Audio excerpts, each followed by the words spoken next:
এই মুহূর্তে সবচাইতে বড় খবর দর্শক বন্ধুগণ, আপনারা দেখছেন সবুজবঙ্গ নিউজ। সিপিআইএম এর প্রাক্তন রাজ্য কমিটির সদস্য ছিলেন মোজাফফর হোসেন, তিনি শেষ নিঃশ্বাস ত্যাগ করলেন। সিপিআইএম এর রাজনৈতিক মহলে একেবারে বড় ধাক্কাই বলাই যেতে পারে, কেননা মুর্শিদাবাদের জঙ্গিপুর লোকসভা কেন্দ্রে তিনি দুবার প্রার্থী হয়েছিলেন।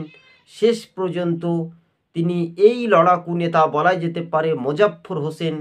আমরা দেখতে পাচ্ছি যে রাজ্য রাজনীতিতে সেই ছবিগুলো সিম্পল আপনাদেরকে দেখানোর চেষ্টা করব, কেননা আজকে হঠাৎ করে একেবারে দুঃখ সংবাদ।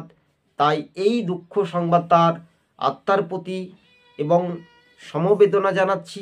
রাজ্য রাজনীতির ময়দানে সিপিআইএমের প্রাক্তন রাজ্য কমিটির সদস্য ছিলেন মোজাফফর হোসেন, যা মুর্শিদাবাদে একেবারে বামপন্থীদের শোক বার্তা বলা যেতে পারে, শোকের ছায়া বলাই যাচ্ছে। যে এবার সিপিআইএমের যিনি বর্তমানে রাজ্য কমিটির সম্পাদক মোহাম্মদ সেলিম থেকে তারা জামির মোল্লা থেকে তারা তাদের বাড়িতে পৌঁছে যাবে বলে এমনটাই খবর, এবং তাকে খবর সূত্র মারফত তাকে আলিমুদ্দিনকে নেওয়া যেতে পারে এমনটাই খবরের ইঙ্গিত কিন্তু পাচ্ছি আমরা।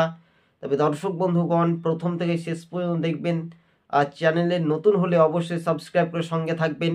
এই মুহূর্তে সিপিআইএমের প্রাক্তন যিনি রাজ্য কমিটির সদস্য ছিলেন, হেভিওয়েট বামপন্থীদের একেবারে বাম দুর্গ বলাই যেতে পারে, তিনি কিন্তু দল পরিবর্তন করেননি, কিন্তু শেষ লাল ঝান্ডা করেই তিনি তার মৃত্যুবরণ করেছেন। আজকে আমরা একটু আগেই খবরের আপডেট পেলাম। দর্শক বন্ধুগণ, সবুজবঙ্গ নিউজ যারা দর্শক বন্ধুগণ দেখছেন, প্রথম থেকে শেষ পর্যন্ত দেখবেন। চ্যানেলে নতুন হলে অবশ্যই সাবস্ক্রাইব করে সঙ্গে থাকবেন। ধন্যবাদ।